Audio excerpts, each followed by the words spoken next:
একটা সময় মধ্যপ্রাচ্যের সামরিক শক্তির মাপকাঠি ছিল অত্যাধুনিক যুদ্ধবিমান, ব্যালিস্টিক ক্ষেপণাস্ত্র কিংবা আকাশ প্রতিরক্ষা ব্যবস্থা। কিন্তু ২০২৬ সালের ইরান যুদ্ধ সেই ধারণাকে গভীরভাবে নাড়িয়ে দিয়েছে। কারণ যুদ্ধের ময়দানে লাখ লাখ ডলারের বিমান প্রতিরক্ষা ব্যবস্থাকে চাপে ফেলতে কখনো কখনো যথেষ্ট কয়েকটি সস্তা আত্মঘাতী ড্রোনই। আর যে ড্রোনকে থামাতে কোটি টাকার ক্ষেপণাস্ত্র লাগে, এবার সেই শাহেদের পথেই হাঁটছে মধ্যপ্রাচ্যের আরেক দেশ সৌদি আরব। দর্শক, এ বাস্তবতার সবচেয়ে বড় প্রতীক হয়ে উঠেছে ইরানের শাহেদ সিরিজের ড্রোন। যে অস্ত্রকে এক সময় অনেকেই অবজ্ঞা ভরে উড়ন্ত মোটরসাইকেলের ইঞ্জিন বলে তুচ্ছ করেছিলেন, সেই ড্রোনই এখন বিশ্বের বহু দেশের সামরিক পরিকল্পনার কেন্দ্রবিন্দু। শাহেদ 136 বা তার উন্নত সংস্করণগুলো মূলত একটি সহজ ধারণার উপর দাঁড়িয়ে।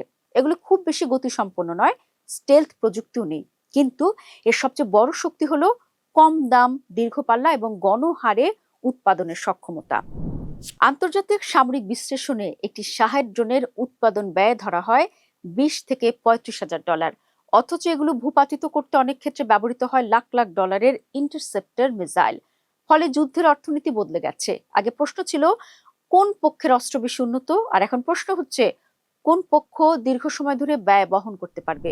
ইসরায়েল, আমেরিকা এবং তাদের মিত্ররা ইরানের ড্রোন হামলা মোকাবেলায় বহুবার ব্যয়বহুল প্রতিরক্ষা ব্যবস্থা ব্যবহার করতে বাধ্য হয়েছে। এর ফলে সামরিক বিশ্লেষকদের মধ্যে একটি নতুন ধারণা জনপ্রিয় হয়েছে, যাকে বলা হচ্ছে কস্ট এক্সচেঞ্জ রেশিও বা ব্যয়ের অনুপাত।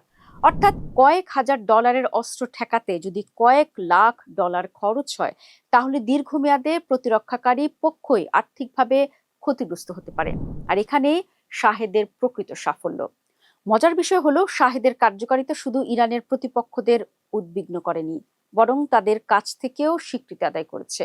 গত কয়েক বছরে যুক্তরাষ্ট্রের সামরিক পরিকল্পনাতেও কম খরচের একমুখী আক্রমণকারী ড্রোনের গুরুত্ব ব্যাপকভাবে বেড়েছে। মার্কিন প্রতিরক্ষা শিল্প এমন অনেক প্রকল্পে বিনিয়োগ করেছে যেগুলির মূল দর্শন অনেকটাই শাহেদের মতো, অর্থাৎ স্বল্প মূল্যের বিপুল সংখ্যক ড্রোন দিয়ে প্রতিপক্ষের প্রতিরক্ষা ব্যবস্থাকে ক্লান্ত করে ফেলা। ওয়াশিংটন প্রকাশ্যে কখনো স্বীকার না করলেও যুদ্ধক্ষেত্রের বাস্তবতা তাদের শিখিয়েছে ভবিষ্যতের লড়াই শুধু প্রযুক্তির নয়, উৎপাদন ক্ষমতা এবং ব্যয়েরও যুদ্ধ। দর্শক, এবার সে পথেই হাঁটছে সৌদি আরব। ইরান ইসরায়েল সংঘাত থেকে শিক্ষা নিয়ে রিয়াদ স্কাই ওয়াস্প নামে একটি দীর্ঘ পাল্লার আত্মঘাতী ড্রোন কর্মসূচি শুরু করেছে। প্রায় 1500 কিলোমিটার পাল্লার এই ড্রোন সৌদি ভূখণ্ড থেকে উৎক্ষেপণ করে ইরানের অভ্যন্তরের লক্ষ্যবস্তুতে আঘাত হানতে সক্ষম বলে দাবি করা হচ্ছে। মার্কিন প্রতিষ্ঠান ভেক্টর ডিফেন্সের প্রযুক্তিগত সহায়তা এবং সৌদি শিল্প অবকাঠামোর মাধ্যমে এটি উৎপাদন করা হচ্ছে।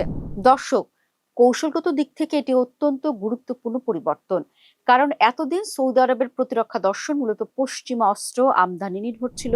এখন তারা নিজেরাই এমন একটি অস্ত্র তৈরি করতে চাইছে যার ধারণাগত ভিত্তি গড়ে উঠেছে ইরানের যুদ্ধক্ষেত্রের অভিজ্ঞতা থেকে। অর্থাৎ যে শাহেদ ড্রোনকে একসময় আঞ্চলিক নিরাপত্তার জন্য হুমকি হিসেবে দেখা হতো, আজ সেই মডেলে হয়ে উঠেছে মধ্যপ্রাচ্যের নতুন সামরিক বাস্তবতার পাঠ্যপুস্তক। ফলে মধ্যপ্রাচ্যে ড্রোন প্রতিযোগিতার নতুন অধ্যায় শুরু হয়েছে।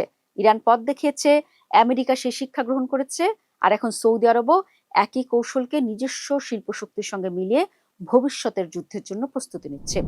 দর্শক, হয়তো আগামী দশকের যুদ্ধ ইতিহাসের সবচেয়ে বেশি আলোচিত যুদ্ধ বিমান কোনো F-35 কিংবা অত্যাধুনিক স্টেলথ বোমারু বিমান হবে না, বরং আলোচনার কেন্দ্রে থাকবে এমন এক ড্রোন যার দাম একটি বিলাসবহুল গাড়ির চেয়েও কম, কিন্তু যার প্রভাব কোটি কোটি ডলারের প্রতিরক্ষা ব্যবস্থাকে প্রশ্নের মুখে দাঁড় করিয়ে দিতে পারে।